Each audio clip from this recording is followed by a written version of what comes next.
Was a blowout loss in Kansas the final straw for the Cuonzo Martin era in Columbia, plus two spots on the Mizzou football roster that I think should really be focused on in the transfer portal? All this and more coming up right now on Locked On Mizzou.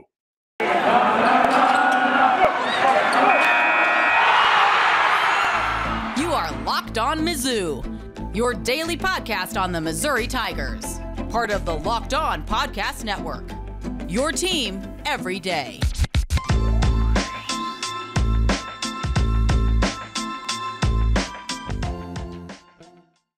Hail, you true sons and daughters. I'm John Miller, your Mizzou mafioso and the central scrutinizer of Missouri Tigers football and basketball. And today's episode is brought to you by Sonos. Sonos is the official sponsor of ESPN College Football. Go to Sonos.com to learn more. And thanks as always for making this your first listen of your podcast day. And well, for our first topic of your podcast day, we got to talk about the Missouri-Kansas basketball game, which, well, let's be honest, that went about as bad as all of us expected. Now, of course, I titled my little YouTube preview there, my little thumbnail image. I had MU has a chance was my title. Now, of course, I didn't mean against Kansas. Of course, a lot of people assume that. What I was talking about, of course, is that Missouri has a chance to be good in basketball again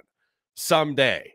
It seems like, of course, for this season in particular and for the Cuonzo Martin era in general, if you're souring on that, who could possibly blame you? Lord knows I've certainly soured on the whole experience so far. But I think if Kansas can show us anything, it's that, by golly, guys like DeJuan Harris was literally in Missouri's backyard. The kid was a state champion at Rockbridge State High School, just a couple miles south down Providence Boulevard here in Columbia from Mizzou Arena. And yet, well, Missouri could not find their way to recruiting that young man. Of course, he initially went to Missouri State, so you could say, okay, well, Missouri wasn't exactly alone there, right, as far as high major programs taking a pass. But obviously, once he transferred, once he was in the transfer market, and Bill Self is on that young man, and you as Cuonzo Martin are going, I'll take a pass. Unfortunately, that has been just far too much of a problem and a recurring issue in the Cuonzo Martin era, is just the ability to identify players that will actually fit within his system. See, that's something that Bill Self clearly does well. Once again, he will find guards, number one, who can put the ball on the floor and who can score. Well, that's something Missouri has really struggled with for years now, outside of really the transfer market. I think Drew Smith obviously was a great addition. Xavier Pinson obviously had his moments before moving on to LSU this season. But the point is, Missouri just such a talent deficit. And it's not about, okay, we saw Mark Mitchell this past Friday, a guy that Missouri was on in the top 3 for a guy who's a top 15 player in the country. Unfortunately, he ended up choosing Duke, like most of us thought, on Friday. But the thing is, if you're Missouri, that's actually not something to worry about. You can win with guys who are ranked 95th to 150th. If you can just identify guys that fit the type of basketball that you want to play, well, you can win with those players. You really don't need to have the one and done type top 10 players if you're the Tigers or any program for that matter. So that's something to just put in the back of your mind. Now, as to whether or not this game was the final straw for Cuonzo Martin, I mean, only if you assume to me that the final straw didn't already occur. For me, when Missouri got blown out at home by Kansas City, by UMKC, whichever one you want to call them, to me, that was the sign that it's probably over for Cuonzo. I mean, barring some type of ridiculous turnaround and comeback in this season, it just doesn't seem like this is going the direction we want it to be. And that's really stunning because last February, Missouri was borderline top 10, if not maybe 10th in the country in the Associated Press poll at one point. They took down some good teams last year. They took down Illinois and Alabama and various very good programs last year. And somehow, just 1 year removed, this is where Missouri is. And it just doesn't seem like there's a lot of hope for the future. Now, if anything, I will say Trevin Brazil looked pretty darn good in that Kansas game, right? For a kid who has almost no experience whatsoever. He's a true freshman. He's now played in 2 ball games, one of which in Lawrence, Kansas. Hey, a little bit of pressure there. He shows some stuff. He shows some real athleticism, no doubt about that, and the ability to knock down some shots too. There's something Missouri could really, really use. And really, if you're the Tigers at this point, I understand, obviously, the Boogie Coleman thing is not working out. To a lesser extent, frankly, the Amari Davis thing isn't really working out either. Play your youth. Play Javon Pickett. Play Kobe Brown. But you got to play Anton Brookshire a lot. You got to play Trevin Brazil a lot. You got to play Sean Duru-Gordon right now, who's shown the ability in limited action to score the basketball a little bit.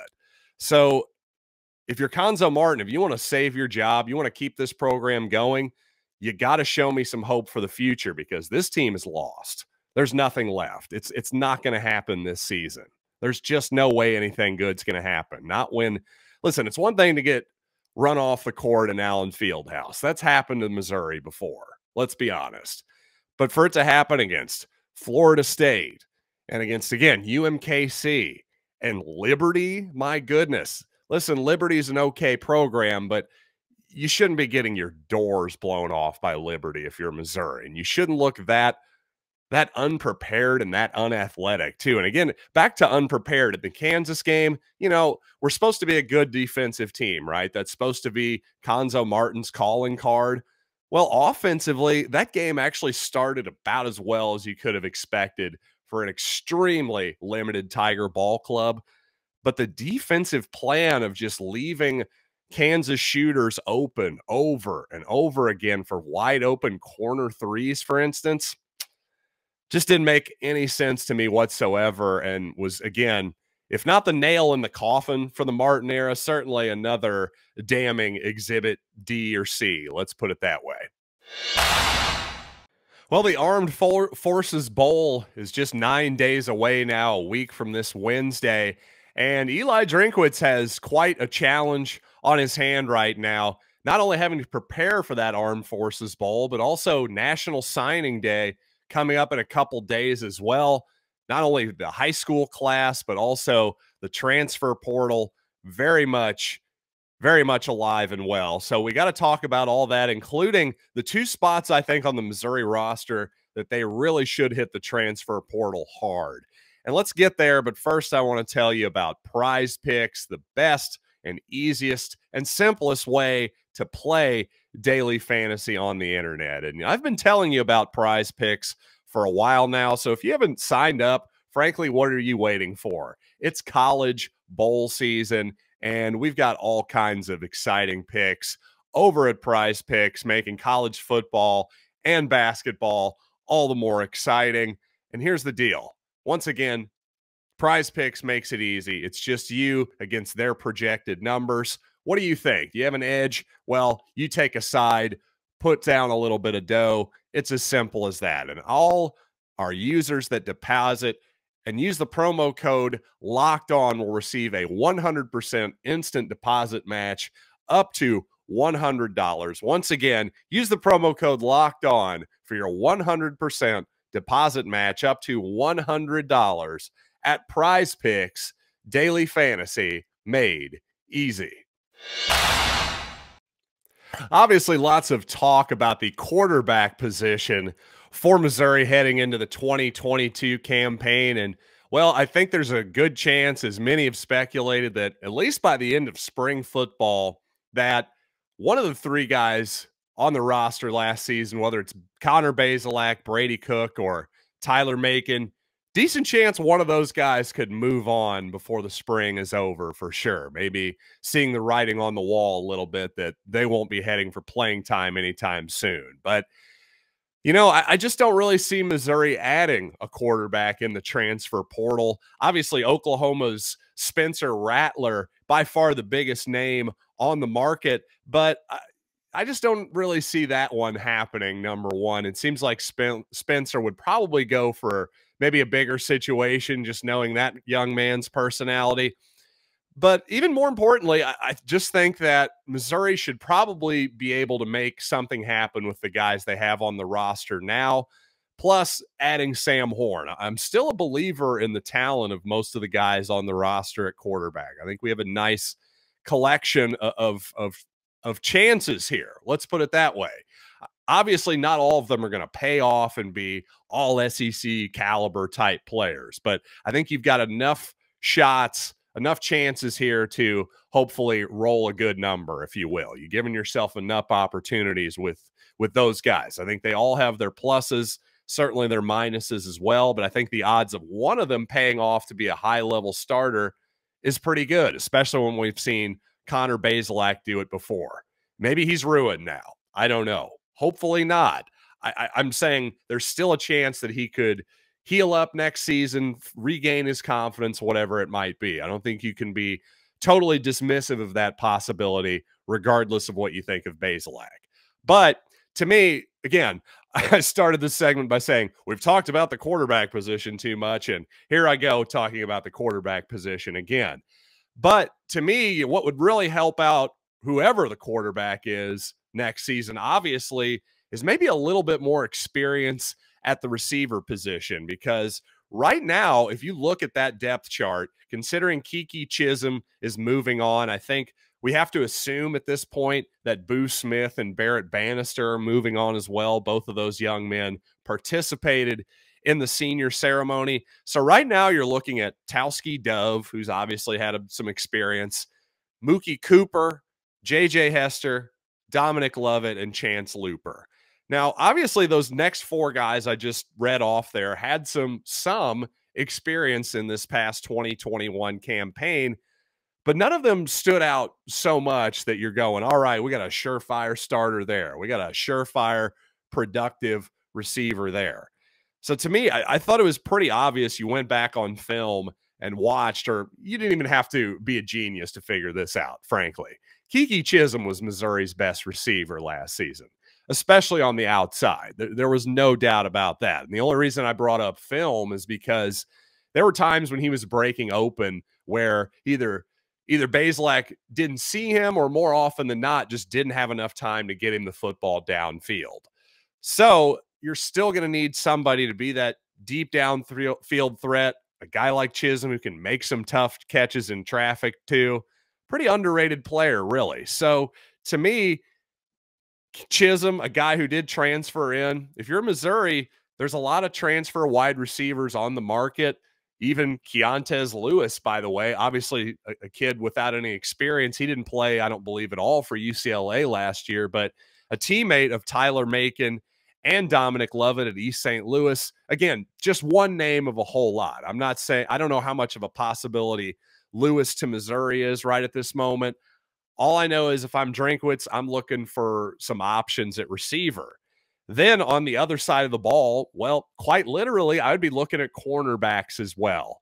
Because while the top three for next year, if we assume Ennis Rakestraw recovers from his knee injury next season well enough to be on the first string, well, I think we saw a lot from DJ Jackson at the end of the season, right? Some really promising moments, especially in that Florida football game. So if you got Jackson and Rakestraw on the outside with Chris Abrams-Drain in the slot, that's a pretty good start.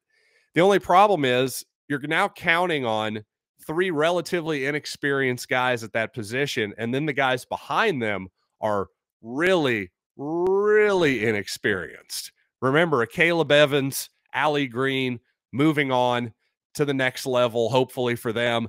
And I just think if you're Missouri, you better really feel good about what you have in either Davion Sistrunk or Dalen Carnell. Carnell saw the field a little bit this past season, but just those young corners there, you better know what you have at that position, or else you might be wanting to hit the transfer market once again for the second consecutive offseason at corner as well. By the way, I was initially feeling pessimistic about Missouri's chances against Army, but after this past weekend, the Black Knights went down to Navy a little bit surprisingly. Now I'm starting to wonder if Army might have some motivational difficulty coming up against the Tigers here in 9 days. Let's talk about some of those intangible factors in this Armed Forces Bowl game coming right up. But before we get there, let's talk about one of our fine sponsors. And actually, let's talk a minute about kicking things up a notch for the big game, the grand stage, the Super Bowl. Super Bowl 56 at SoFi is less than 100 days away. And On Location, the official hospitality partner of the NFL, is the only place to score a once-in-a-lifetime Super Bowl ticket and experience package to the big game. Select your seats and choose from elite experiences featuring exclusive pregame celebrations with college stars turned NFL legends like Troy Aikman, Marcus Allen, Tim Brown, Akbar Bajabiamilia, and more, plus accommodations at 5-star LA hotels and food by the great Wolfgang Puck. Visit onlocation.com/SB56 for more information or search Super Bowl On Location. That's onlocation.exp.com/FBF6 or search Super Bowl On Location.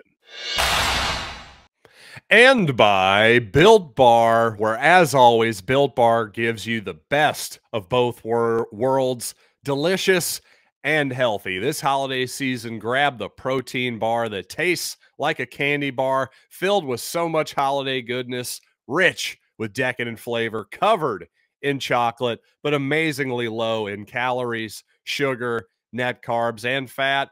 And yes, high in protein. And with so many delicious flavors, you're going to have a tough time choosing which one is your favorite, but a favorite you shall find, my friend.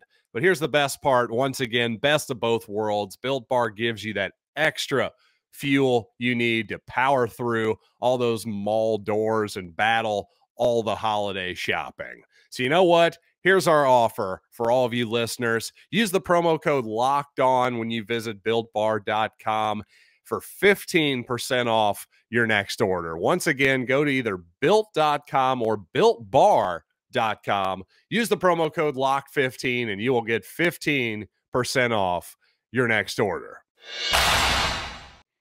Well, I brought up the 2009 Texas Bowl last week where Missouri was dominated by Navy in that football game. Notably, though, heading into that game, Navy certainly was the better team than Army that season. In fact, Navy took care of Army heading into the Texas Bowl that season, 21-7, winning maybe their 7th or 8th in a row against the Black Knights. So definitely a dominant period for Navy. But obviously, recently, Army has flipped the script a little bit on the cadets. They're the ones who are now the more dominant team, or at least that's been the case the last 5-10 years or so.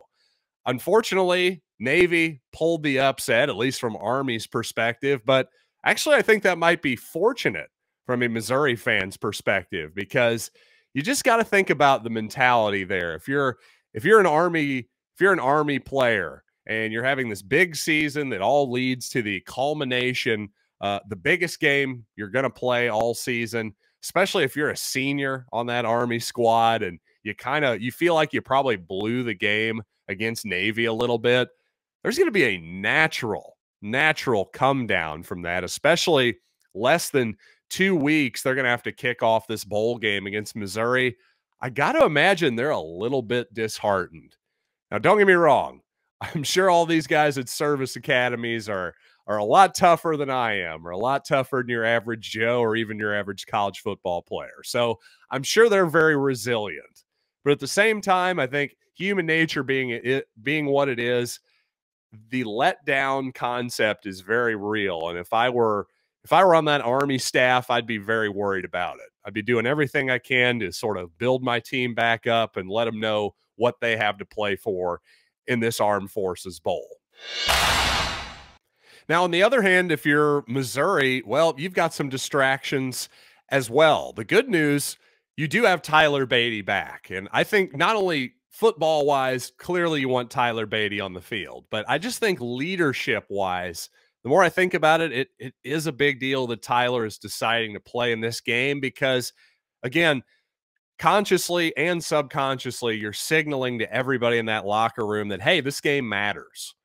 If Tyler Beatty's playing in it, this game should matter to all of us. So after being sort of pessimistic about the whole thing, now I'm sort of looking at the intangible psychological factors, and I'm actually thinking, especially after Army blew it against Navy this past Saturday, now starting to think it favors Missouri a little bit. Hopefully I won't be eating those words here in about 9 days. But by the way, just one quick note I want to get out of here on.